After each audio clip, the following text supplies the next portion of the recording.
What's up, y'all?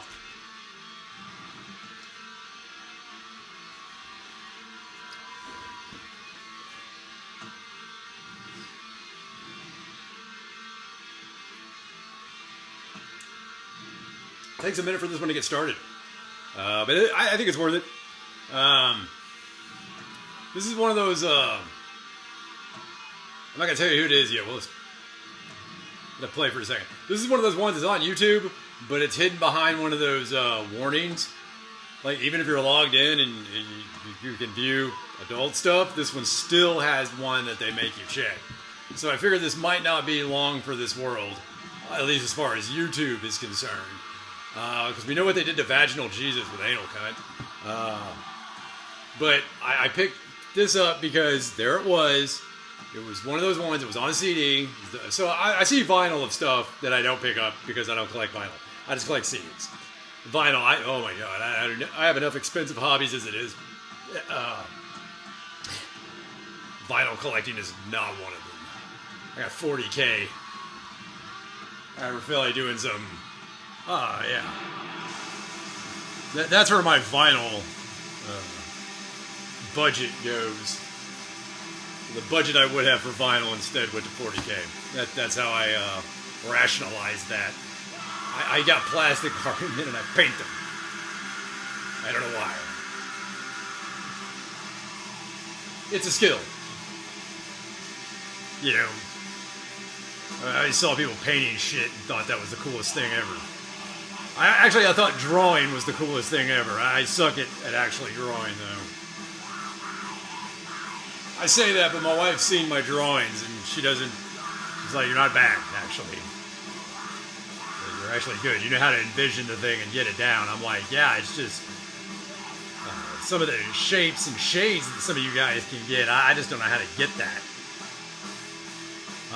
A guy I was with in the club, the MC days, one of the brothers, the dude get ink.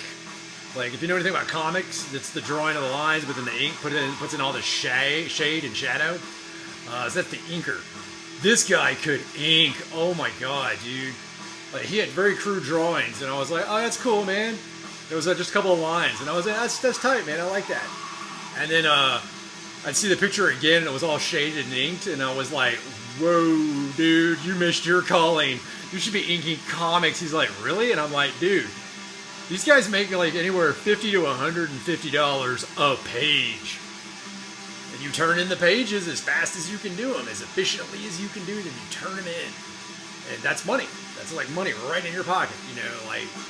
But there's inkers that'll tell you it takes anywhere from 4 to 12 hours. 4 to 12 hours to ink a page. They're like a 4-hour job looks like a 4-hour job. So you have to get really good at 12-hour jobs. And there's just tips and tricks you pick up along the way. So I'm told, I don't ink comics. I paint these fucking little plastic things. Little plastic army men are all fucking crazy and gnarly looking. Why? Who wants to paint a normal human? You paint a fucking goddamn Goliath rock crusher. Run over Space Marines and Tau. Lots of fucking Tau. Run them over. And yeah, I've had this bad boy run through crisis suits before. Oh yeah, any Tau players out there? Or any hate for the Tau players because it's fun? Although I have had multiple Space Marine players beat that army off the damn table.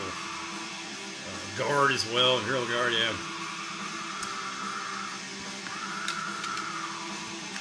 We're listening to Necrochrist, or Necrochrist, SS. Yep, one of them forbidden topics, I guess. Forbidden. I don't see the problem with it. I guess there's some weird song titles on there, but there's always weird song titles and metal. I mean, what's that Cannibal Corpse song that they never play? Entrails ripped from a virgin's cunt. Jesus Christ, man, you can't even say that shit in Germany or some shit. You can't play that album. Let the churches burn, stench of burning corpses, waiting the mass destruction. It's just not crazy. There's not many lyrics in here. It's like lyrics for like one song. I'm not sure what's going on in here. Just like words to like 1 or 2 songs. Some pics of the dudes. So they're doing your standard black metal craziness. They just got a crazy name. Anyways. I like lo-fi black metal like this. This shit's interesting as hell.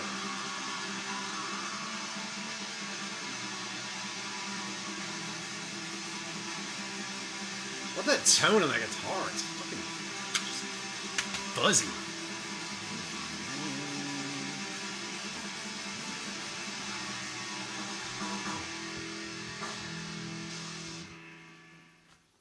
I know.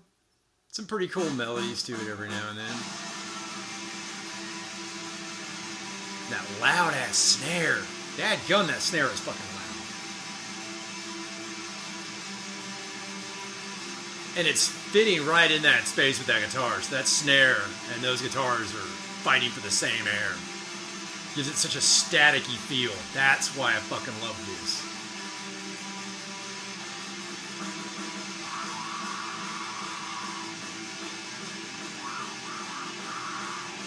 Double kicks feeling like a heartbeat, man.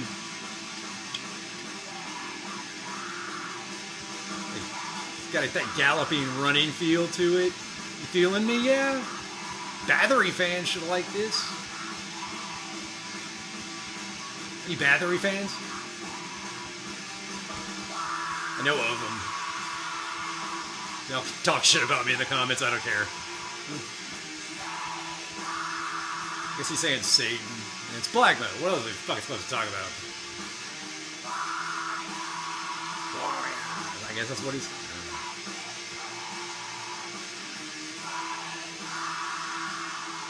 Yeah, guitar tone is so sick. I love that. I heard that in my headphones. It's like, man, I like that. Oh shit, Justin's got that. Oh hell yeah. Better grab this before it gets considered, you know, undesirable or something.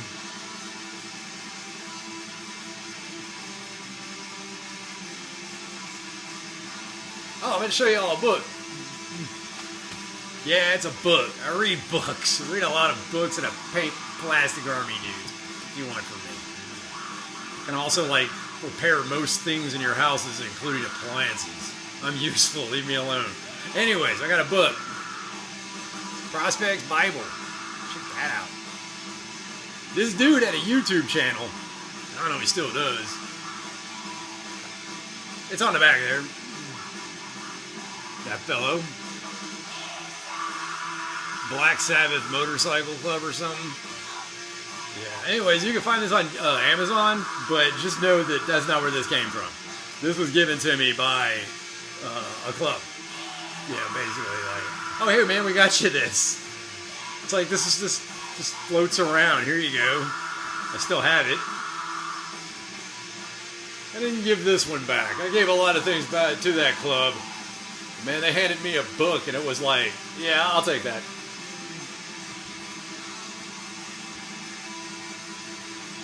How do I choose an MC? Oh, yeah.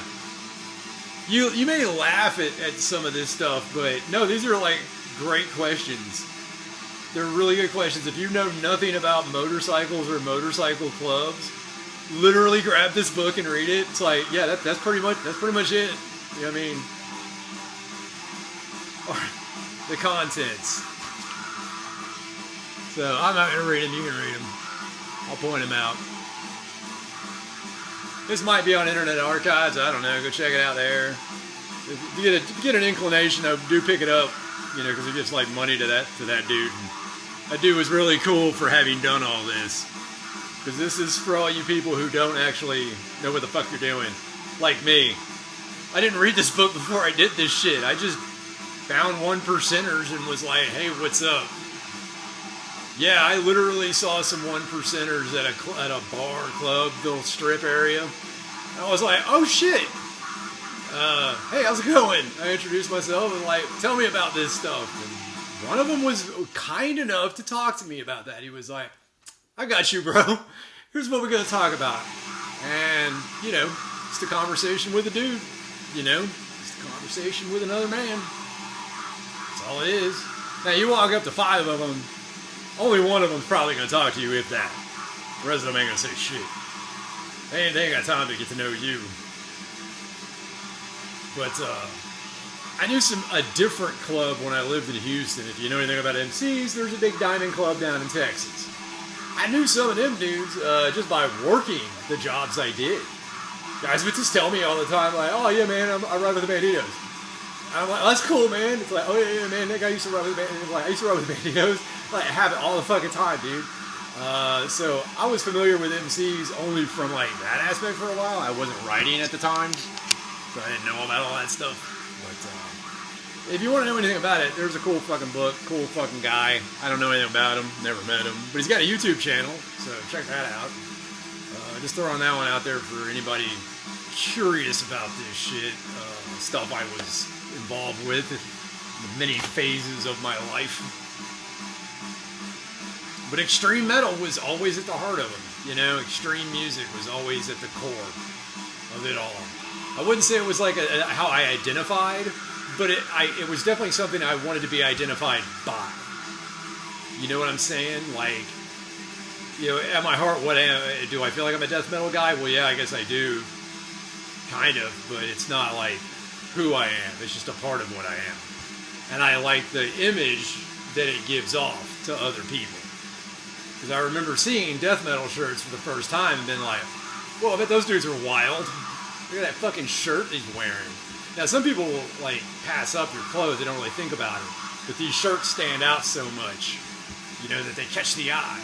But at this modern time, you know, extreme shit on your shirt doesn't really mean anything anymore. In fact, it probably means you're a fucking idiot or a loser. So when I'm like at Walmart and shit or the grocery store, I don't actually dress like this. I dress very casual and very normal. Because then people notice that I'm very different from them. Just because of the way that long hair is one. The tattoos, some of them are visible, you know. It carries a lot of weight, the way I hold myself. It carries a lot of weight. So, you know, when I was young, I liked death metal shirts all the time because it stood out. Now it doesn't stand out. So I reserve these for the cool events. Where I go to places where all of a sudden shirts are noticed again. It's like, oh, you got a certain offensive on you. What is it? Oh, it's a band. Oh, that means something now. You know, that's why I love those MC shirts, because you wear those at a certain environments and they're like, oh. I don't wear them in public. They don't really do anything for you out there. Most people don't even notice. So if you want to stand out in a crowd, try to look more normal. It's weird that happened. But that's the world we live in. But I just want the death metal shirts to always have their how they stand out in the crowd. Like, be wary of these people. I always felt like death metal people were kind of like, you know, the toughest of the tough. Like, dudes who were, I want to prove how tough I am. Go talk to a dude in a death metal shirt. He'll set you straight. You know, it's like the same thing in the biking world. You get in the biking world, you're like, I want to be the best fucking biker out there. You're going to run into a one percenter eventually. A supporter, or at least a support club, you're going to run into them. You know, eventually. I'll be honest with you. The MCs weren't so much of a problem. The one percenters were almost never a problem. All the trouble I saw in the biking world was the riding clubs, the RCs. And I'm not saying they're bad as a whole, because they're not, because I've known so many of those guys over the year and they're just decent human beings. But what happens is you get that new guy who's like, man, hell yeah, I'm a part of something, and he's got a flex. That's not a problem either, but sometimes he doesn't understand that you can't flex on everybody. Or you can flex on everybody, but there's a consequence that's going to occur next. And that can include a beatdown, you know. And in the biking world, the MCs are the ones who were like, boy, you come messing around there, they will punch you. It will happen. Same thing with the death metal crowd back in the day, back when I was first in it back in the 90s. I'm sure some of you can attest to that. Death metal shows can get violent just because that's where the toughest motherfuckers want to prove something. And consequences follow. Where they right, that's like Fight Club. You know, where they right, doesn't matter. At the end of it, nothing mattered. It didn't matter. It's just two dudes went ba-bam! an explosion of violence occurred, and you're like, that just happened. I have no idea what started that, but it's over. That's what most normies never get. You know, some people are like, man, I get so mad I could just blankety blank blank. You know, you ever been around people who are like, they don't even say that. They just follow through with, like, man, fuck that guy. Like, damn. I've had dudes thrown out on me in various places. Been knocked out because of that shit. Of course, I wasn't knocked out every time. I was only knocked out once completely out. And another time, I was seeing fucking stars. You like, literally, Mike Tyson's Punch Out. That's dude seeing stars and wobbling. I've been hit so fucking hard that happened.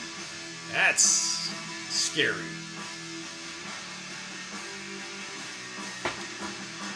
I one time got hit, I got jacked so fucking hard, my teeth shifted.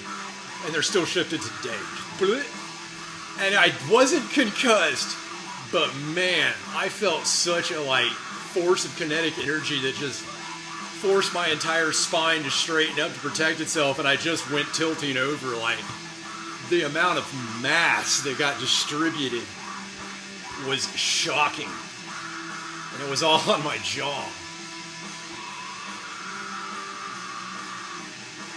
Yeah, I wobbled for a minute on that one. Absolutely wobbled the fuck around and was like, who in the hell did that? It was some little dude, he was wound up for another one. I was like, I can't believe I ate that, dude, and just stayed up. And hell no, I don't want to see what's left. Y'all want that floor? It's yours. Y'all want this little area? That shit is yours.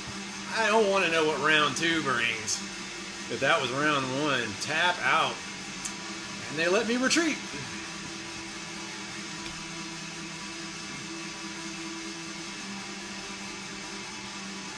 Of course, one time I got hit by a dude and I was confused. I didn't know what happened. I was standing there and then something happened and I was still standing there. I felt fine. Nothing had changed. Well, what the fuck? And everybody's looking like, dude, you gonna let him do that? And I'm like, what happened? He punched you. No, he didn't. They're like, yeah, dude, he straight up punched you in the face, dude. And I'm like, I didn't even notice. Hit me again. I was like, do it right this time. Fucking hit me. And this dude just got scared. I was like, I did. And nothing happened. And I'm like, I didn't even notice.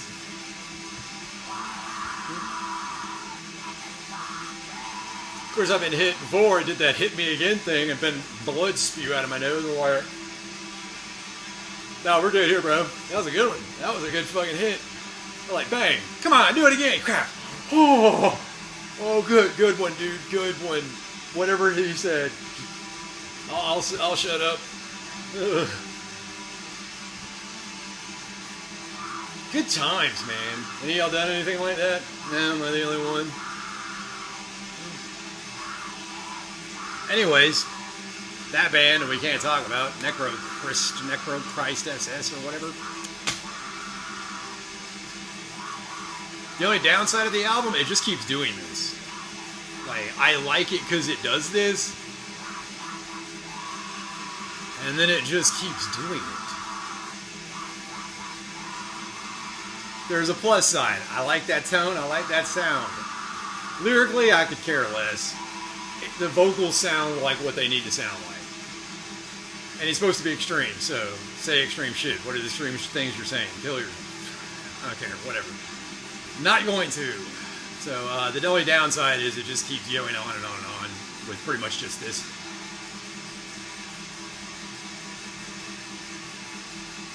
Sometimes I want something to play kind of monotonous for like 30 minutes as I work out or paint a model, fix something, work on something. Just want the, yeah, background noise, is that what they would call this? It's pretty good background noise. Because that tempo is nice and hot. You know? It's kind of fast. Faster than pop music. 120 beats per minute, I think. 140, maybe, correct me if I'm wrong. So if you want to keep a good pace, or you just like thinking with a higher, or quicker brainwave pattern, yeah, that's me.